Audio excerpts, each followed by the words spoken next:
कि हम आरक्षण बढ़ा देंगे, आरक्षण बढ़ा देंगे। आरक्षण बढ़ाना चाहिए। आरक्षण 50% से ज्यादा बढ़ा, ये क्यों बढ़ाना है मैं बताना चाहता हूँ। मान्यवर, झूठ नहीं, असत्य, झूठ की जगह असत्य। चलिए मान्यवर, आपने भी करेक्ट किया, खड़गे जी की बात को स्वीकार कर लेता हूं। उन्होंने झूठ नहीं बोला, वो सत्य से परे बोले हैं, वो नहीं बोलना चाहिए। मान्यवर, इन्होंने 50% से ज्यादा आरक्षण करने की वकालत की। मैं आज देश की जनता को कहना चाहता हूं कि देश के 2 राज्यों में धर्म पर आरक्षण अस्तित्व में है। धर्म के आधार पर आरक्षण ये गैर संवैधानिक है। मान्यवर, संविधान सभा की कोई भी डिबेट आरक्षण के प्रावधान करने वाले आर्टिकल की पढ़ लीजिए। इसमें स्पष्ट किया गया है कि कोई भी आरक्षण धर्म के आधार पर नहीं हो सकता। आरक्षण पिछड़ापन के आधार पर।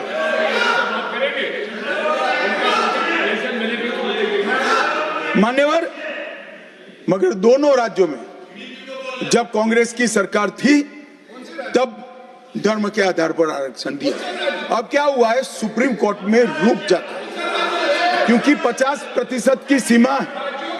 वो ओबीसी का कोई कल्याण नहीं चाहते हैं। 50% की सीमा बढ़ाकर मुसलमानों को आरक्षण देना चाहते हैं। मान्य धर्म के आधार पर आरक्षण देना चाहते हैं। और मैं आज फिर से एक बार इस सदन में जिम्मेदारी तब के साथ कहता हूं, दोनों सदन में जब तक भाजपा का एक भी सदस्य है, धर्म के आधार पर आरक्षण हम नहीं होने देंगे। इस संविधान विरोधी मान्यवर, मैं अब अरे दिया है।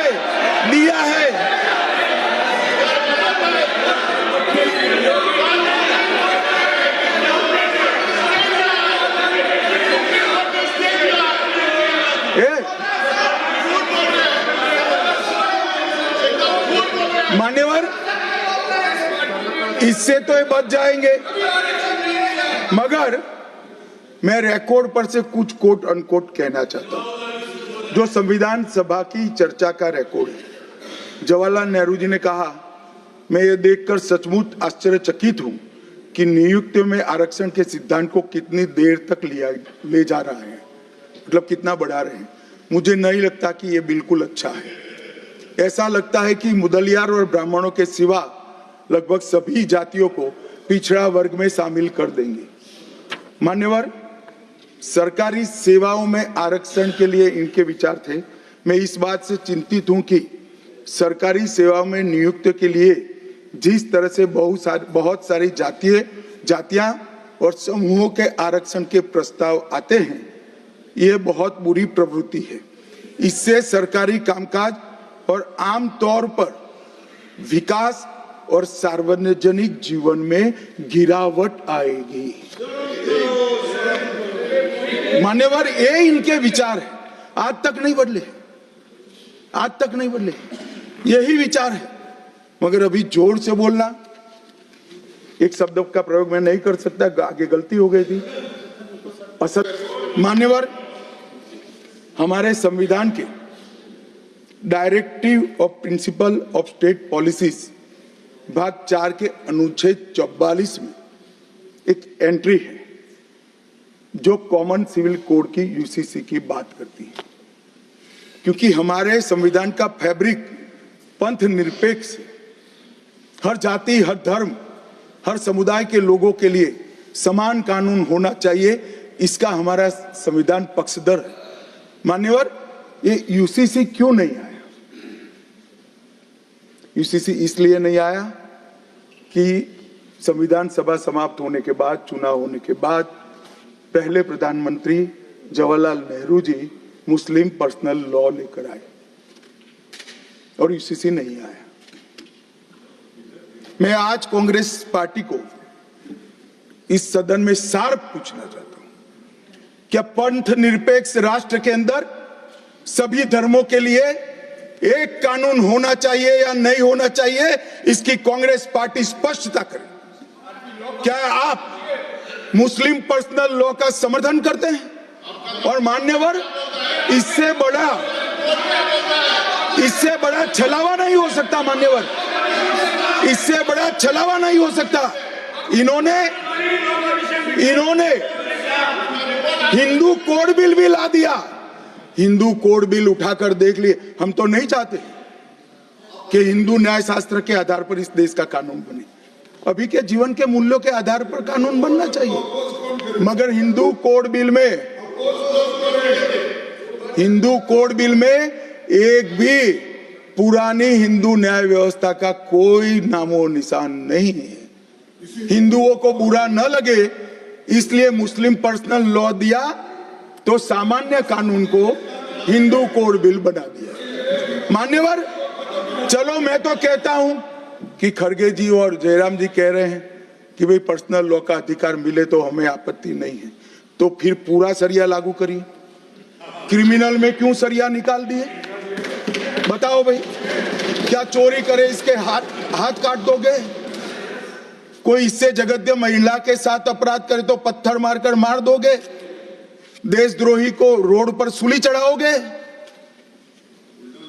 तो विवाह के लिए, निकाह के लिए पर्सनल लॉ, वारिस के लिए पर्सनल लॉ और क्रिमिनल सरिया क्यों नहीं भाई? अगर उनको देना ही है तो पूरा ही दे देते, पूरा दे देते। मान्यवर, ये इन्होंने तुष्टीकरण की शुरुआत वहीं से करी है। मुस्लिम पर्सनल लॉ इस देश में संविधान आने के बाद तुष्टीकरण की शुरुआत। आर्टिकल 14 और 15 का ये भंग है। अंबेडकर जी, लोहिया जी, के.एम. मुंशी, एच.वी. कामत, ये सब ने इसका विरोध किया है। 1973 से 16 तक 11 बार देश की सुप्रीम कोर्ट ने यूसीसी लाने का आग्रह देश की और राज्य की सरकारों ने किया है। आप नहीं ला सकते, तुष्टीकरण से ऊपर नहीं उठते। बैठिए, मैं बताता हूं। मान्यवर, हमने ही उत्तराखंड में भारतीय जनता पार्टी की सरकार ने यूसीसी लाया। हमारा काम करने का तरीका, मैं आपके माध्यम से दिग्विजय सिंह को कह रहा हूं। वो कहते हैं कौन रोकता है? हम खुद रोकते हैं। कारण बताऊं मैं? सुनने का धैर्य चाहिए, क्योंकि हमारा तरीका है कि लोकतांत्रिक तरीके से काम किया जाए। समाज के जीवन में इतना बड़ा सामाजिक बदलाव करने वाले कानून को उत्तराखंड सरकार ने मॉडल कानून के रूप में पारित किया है। इसकी न्यायिक मीमांसा होगी, इस पर सामाजिक चर्चा होगी, धर्म के विद्वान चर्चा करेंगे, कुछ सजेशन आएंगे तो इसको स्वीकारेंगे और बाद में भारतीय जनता पार्टी की सरकार हर राज्य में कॉमन सिविल कोड लेकर आएगी। आज तक नहीं मिला, वो भी कांग्रेस पार्टी के तुष्टीकरण ने की नीति थी। मान्यवर, अभी एक फैशन होगा है अंबेडकर अंबेडकर अंबेडकर अंबेडकर अंबेडकर अंबेडकर। इतना नाम अगर भगवान का लेते तो 7 जन्मों तक स्वर्ग मिल जाता। अच्छी बात है ना? सुनिए तो, सुनिए ना, आप सुनिए ना, मैं बताता हूं। हमें तो आनंद है कि अंबेडकर का नाम लेते हैं। अंबेडकर का नाम अभी 100 बार ज्यादा लो, परंतु साच अर्थ में अंबेडकर जी के प्रति आपका भाव क्या है ये मैं बताता हूं। मान्यवर, अंबेडकर जी को देश की पहली कैबिनेट से इस्तीफा क्यों दे दिया? अंबेडकर जी ने कई बार कहा कि अनुसूचित जातियों और जनजातियों से हुए व्यवहार से मैं असंतुष्ट हूं। सरकार की विदेश नीति से मैं असहमत हूं और आर्टिकल 370 से मैं असहमत हूं। इसलिए वो छोड़ना चाहते थे। उनको आश्वासन दिया गया, आश्वासन पूरा नहीं हुआ। उन्होंने इग्नोरेंस के चलते इस्तीफा दे दिया और एक श्री बी.सी. रॉय ने पत्र लिखा कि अंबेडकर और राजा जी जैसे 2 महानुभाव मंत्रिमंडल छोड़ेंगे तो क्या होगा। तो नेहरू जी ने उनको जवाब में लिखा है, दादाजी के जाने से तो थोड़ा बहुत नुकसान होगा, आम्बेडकर के जाने से मंत्रिमंडल कमजोर नहीं होता है। मान्यवर ये विचार जो खड़गे जी कह रहे हैं ना, क्या आपत्ति है? जिसका विरोध करते हो उसका वोट के लिए नाम देना कितना उचित है? क्योंकि अब आम्बेडकर जी को मानने वाले पर्याप्त संख्या में आ गए हैं, इसलिए आप आम्बेडकर आम्बेडकर कर रहे हो। मान्यवर, मुंबई के मेयर ने एक पत्र लिखा था कि मऊ में आम्बेडकर जी का स्मारक बनाना चाहिए। मऊ में जो आम्बेडकर जी का जन्म स्थान था, सुझाव लिखा। उन्होंने कहा आमतौर पर स्मारक निजी पहल से बनाने चाहिए। यदि सरकार किसी प्रकार की सहायता करती है तो वो उचित नहीं होगा। उनके कितने स्मारक बने साहब? कोई स्मारक आम्बेडकर जी का नहीं बना, देश भर में नहीं बना। आम्बेडकर जी के स्मारक कब बने? जब भारतीय जनता पार्टी सत्ता में आई, तब मऊ में डॉक्टर आम्बेडकर के जन्म स्थान पर स्मारक बना। लंदन में अध्ययन करते थे, वहां स्मारक बना। नागपुर में शिक्षा दीक्षावलित वहां बना। दिल्ली में महापरिनिर्वाण स्थल पर बना, और मुंबई में चैत्य भूमि में भी बन रहा है। हमने 5 तीर्थ बनाए महामानव। और मैं मानता हूं मान्यवर, मैं मानता हूं कि आम्बेडकर जी के सिद्धांतों पर चलना नहीं और वोट के लिए उनकी गुहार लगा देना। 14 अप्रैल को राष्ट्रीय समरसता दिवस घोषित किया हमने। 26 नवंबर को संविधान दिवस घोषित किया। उस वक्त भी इसका विरोध कांग्रेस के वरिष्ठ नेताओं ने किया। मान्यवर,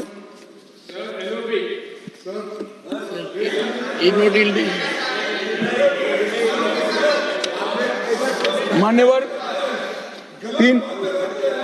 370 पर कई बार चर्चा हुई है। मैं ज्यादा कहना नहीं चाहता।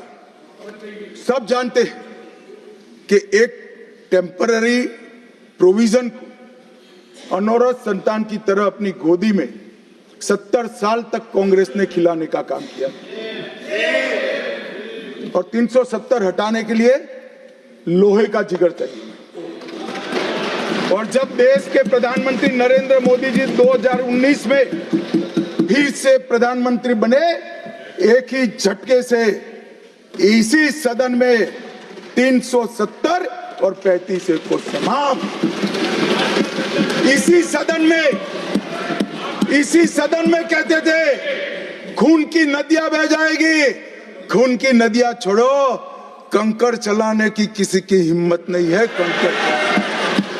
और मान्यवर, क्या हुआ? इसके बाद क्या हुआ?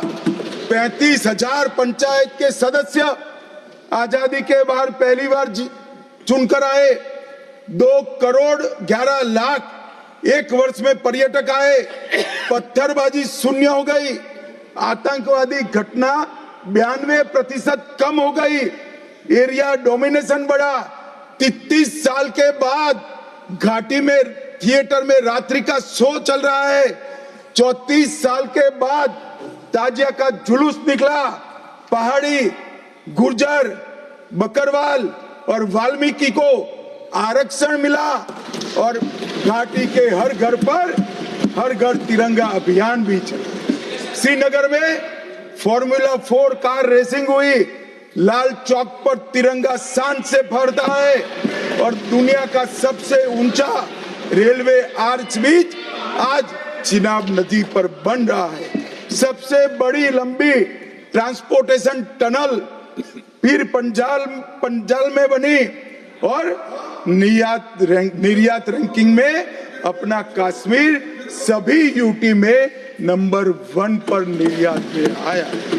मान्यवर, 80,000 करोड़ पाकिस्तान से आए हुए विस्थापित, घाटी से भगाए गए विस्थापित और पश्चिमी पाकिस्तान से आए हुए विस्थापित को 80,000 करोड़ दिया, और 1,19,000 करोड़ का निवेश आज आ गए। मान्यवर, 370 के रहते 70 साल में 12,000 करोड़ का निवेश आया था। अब 5 साल के अंदर 1,19,000 करोड़। G20 के डेलीगेट्स भी वहां गए। अमरनाथ यात्रा में 4.5 लाख यात्रियों ने अपनी श्रद्धा व्यक्त की और कुपवाड़ा के शारदा देवी मंदिर में 600 वर्ष के बाद पहली बार दीपावली मनाने का काम। मान्यवर, ये कहते हैं 370 हटाने से क्या हुआ। मैं बताता हूं, आपकी तुष्टीकरण की दुकान बंद हो गई है। तुष्टीकरण बंद हो गई। मान्यवर, आज संविधान के आर्टिकल 124 में न्यायपालिका की व्यवस्था के लिए हमारा जिक्र है। कांग्रेस पार्टी की सरकारों ने आर्टिकल 124 की भावनाओं के साथ किस तरह से खिलवाड़ किया है, वो मैं आज सदन के माध्यम से सभी सदस्यों को और देश को बताना चाहता हूं। पहला मामला 1973 में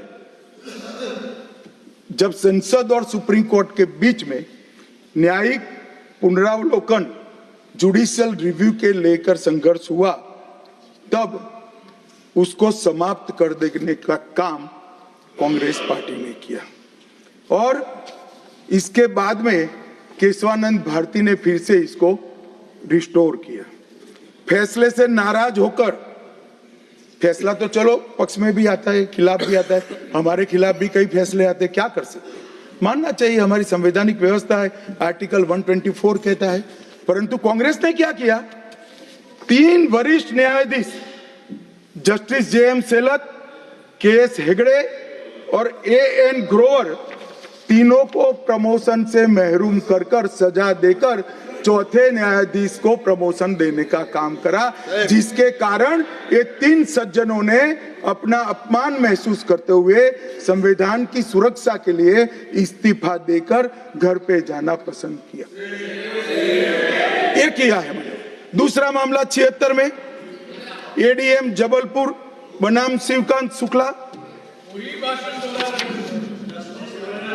ये बार बार दोहराना चाहिए, 140 करोड़ लोगों को रट हो जाना चाहिए जिससे कोई हिम्मत ना कर सके इमरजेंसी डालने की। हर बच्चे को रटाना चाहिए कि तानाशाहों को क्या करना चाहिए। मान्यवर, ADM जबलपुर,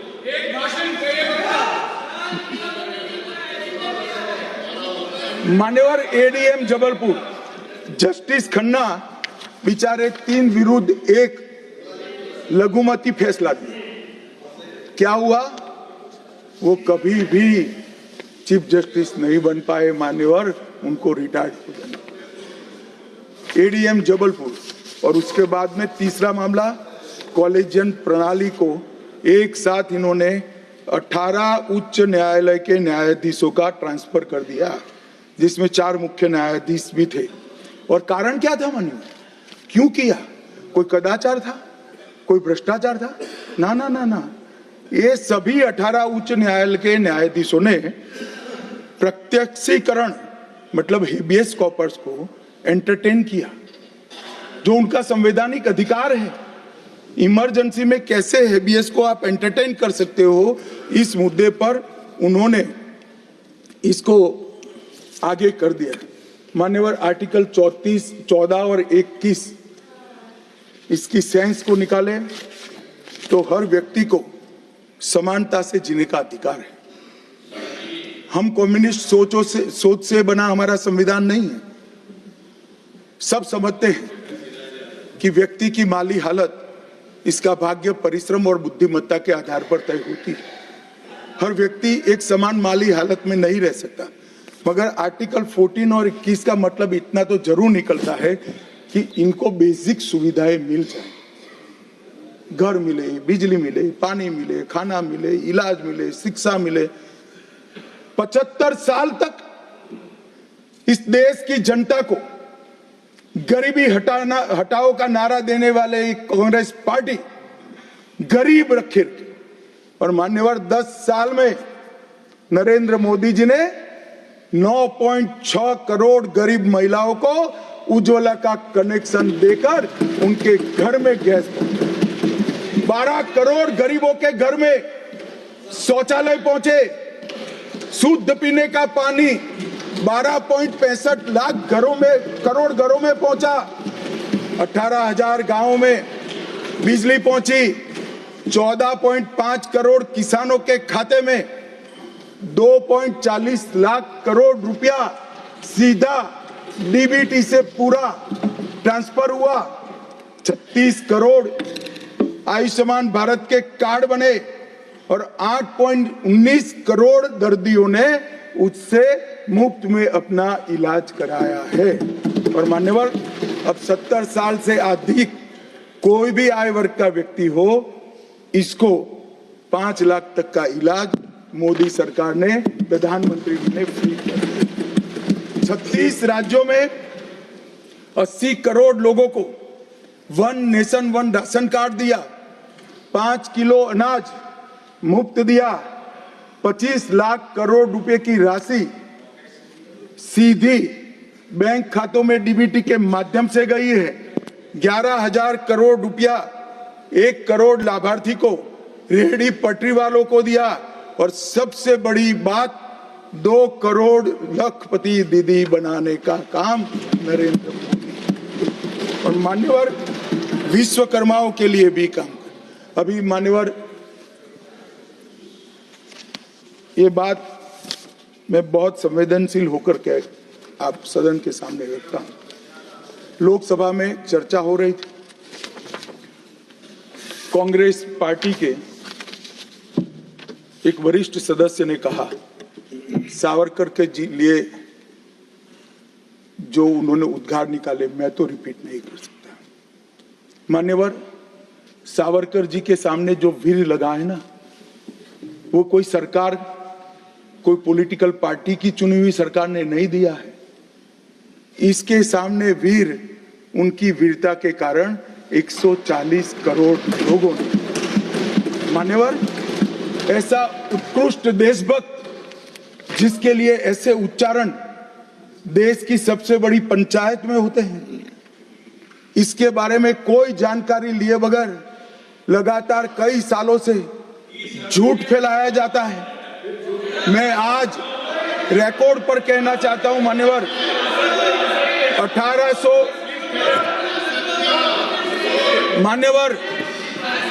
1857 से लेकर 1947 तक के स्वतंत्र संग्राम में किसी भी व्यक्ति को एक जीवन में 2 आजीवन कारावास हुए हैं तो वो वीर सावरकर।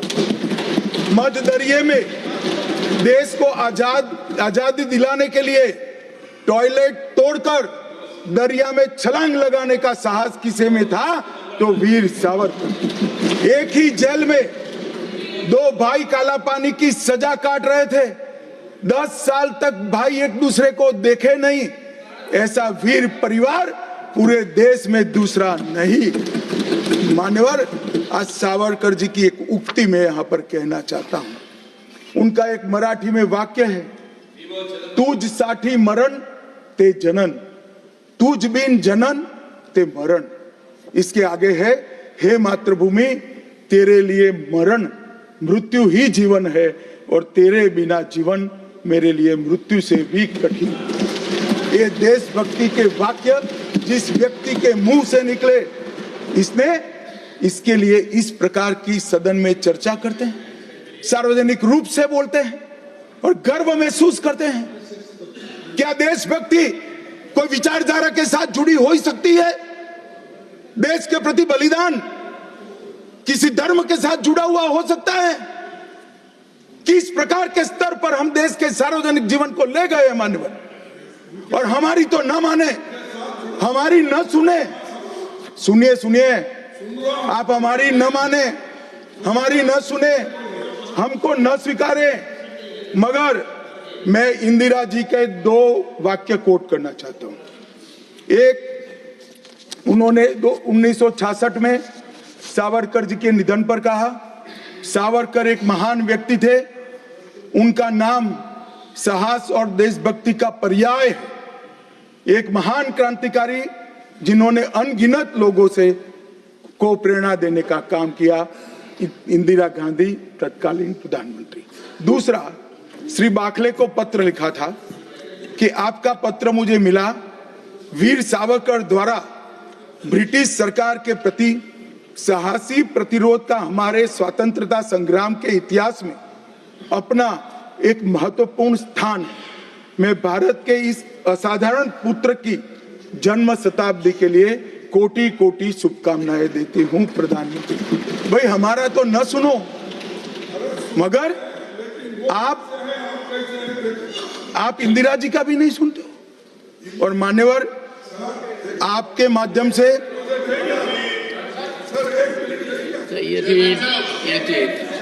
ना सब बीच में नहीं जगह होती।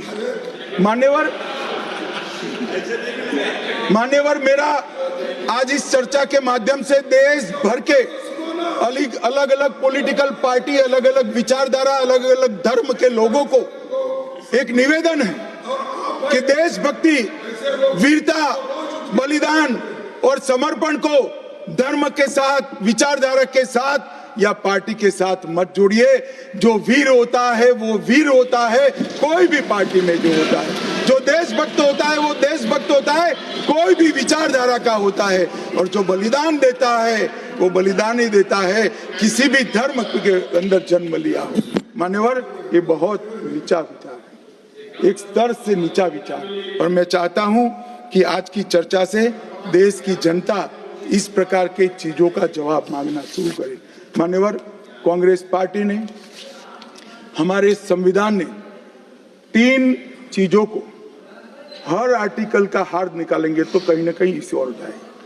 3 चीजों को हमारे संविधान ने नहीं स्वीकारा, क्योंकि हम लोकतंत्र में हैं, परिवारवाद नहीं होना चाहिए, पंथ निरपेक्ष राष्ट्र है इसलिए तुष्टीकरण नहीं होना चाहिए, और जन कल्याणकारी राज्य है इसलिए भ्रष्टाचार नहीं होना चाहिए। मुझे कई बार लगता है कि कांग्रेस पार्टी क्यों संविधान का सम्मान नहीं करती है, मगर जब ये 3 शब्द मैंने पढ़े तो मुझे मालूम पड़ा कि अगर वो संविधान की भावनाओं का सम्मान करेंगे तो तुष्टीकरण, परिवारवाद और भ्रष्टाचार तीनों को छोड़ना पड़ेगा। इसके बगैर उनका अस्तित्व टिक ही नहीं। परंतु एक व्यक्ति गरीब के घर से जन्म लेकर आता है, चाय बेचने वाला बेटा, जिसकी सास पुश्तों में न आगे कोई राजनीति में है ना कोई पीछे है, एक गरीब है मान्यवर, और तुष्टीकरण को नहीं मानता है। ऐसा आदमी जब 2014 में देश का प्रधानमंत्री बना, इन्होंने देश की राजनीति को तुष्टीकरण, परिवारवाद और भ्रष्टाचार के नासूर को हमेशा के लिए। और मुझे किसी ने कहा कि अभी महाराष्ट्र और हरियाणा में हार के लिए कांग्रेस पार्टी कोई आत्मनिरीक्षण के लिए कमेटी बना रही है। कोई कमेटी की जरूरत, मेरा अच्छा खासा अनुभव है। तुष्टीकरण, परिवारवाद और भ्रष्टाचार छोड़ दो, जनता चुनकर ला देगी आपको, कुछ करने की जरूरत नहीं है। मान्यवर, अभी 1 नेशन 1 इलेक्शन का विरोध करें। मान्यवर, मैं इस पर ज्यादा बात करना नहीं चाहता क्योंकि समिति ने शीर्ष किया है, मगर विरोध करते हैं, इसके तर्क तो रखने चाहिए ना। मान्यवर, मैं आज आपको बात कहने आया हूं। अभी मैंने कुछ समय में मोहब्बत की दुकान के बहुत नारे सुने। मोहब्बत की दुकान देश के हर गांव में खोलने की महत्वाकांक्षा वाले लोग भी बहुत भाषण उनके मैंने सुने हैं। मेरा उनको कहना है, मोहब्बत दुकान से बेचने की चीज नहीं है भैया।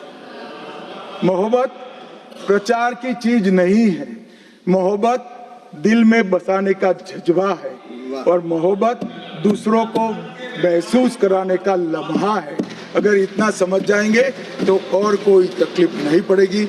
मान्यवर, अंत में मैं इतना कहना चाहता हूं कि आजादी के अमृत महोत्सव में इस देश के प्रधानमंत्री जी आजादी के अमृत महोत्सव को बहुत अच्छे तरीके से एक वेल डिजाइन मैनर में मनाने का निर्णय किया। पूरे लाखों कार्यक्रम हुए, इसका मीन निकालते, इसका हार निकालते तो आता है 3 उद्देश्य सामने आते हैं। बालकों, बच्चे, युवा और जनता को आजादी के 90 बस लंबे आजादी के संग्राम के इतिहास की जानकारी देना, गुमनाम आजादी के सेना नायकों का नई पीढ़ी और आने वाली पीढ़ी को परिचय कराना, 75 साल में हमने जो सिद्धियां प्राप्त की है इसका गौरव 140 करोड़ भारतीयों के मन में उत्पन्न करना, और जब आजादी के 100 साल हो गए तब ये देश पूरे संसार में हर क्षेत्र में नंबर 1 पर हो, ऐसे महान भारत की रचना। और ये संकल्प अब श्री नरेंद्र मोदी का नहीं रहा है, ये संकल्प देश के 140 करोड़ लोगों का संकल्प हो गया है। इसको जब भी मैं जनता के बीच में जाता हूं, इसको महसूस भी करता हूं। मान्यवर, आज मोदी जी ने अमृत काल की कल्पना करी है। अमृत महोत्सव की समाप्ति से शताब्दी तक हम दुनिया में हर एक क्षेत्र में 1 नंबर पर हो, भारत विकसित हो, हमारा गौरववंत स्थान हो, तब मुझे लगता है कि महर्षि अरविंद और विवेकानंद जी ने जो कल्पना करी थी कि भारत माता अपने संपूर्ण दैदीप्यमान स्वरूप के साथ दुनिया के सामने खड़ी होगी और दुनिया की आंखें भारत माता की तेज से चकाचौंध हो जाएगी, वो स्वप्न सच होगा, इसका मुझे विश्वास है। स्वप्न सच करने का रास्ता, एकमात्र रास्ता हमारा संविधान है, और इसमें छेड़खानी करने का किसी का साहस न हो, वो जनता ने सुनिश्चित करना है। आपने मुझे मौका दिया, इसलिए बहुत The House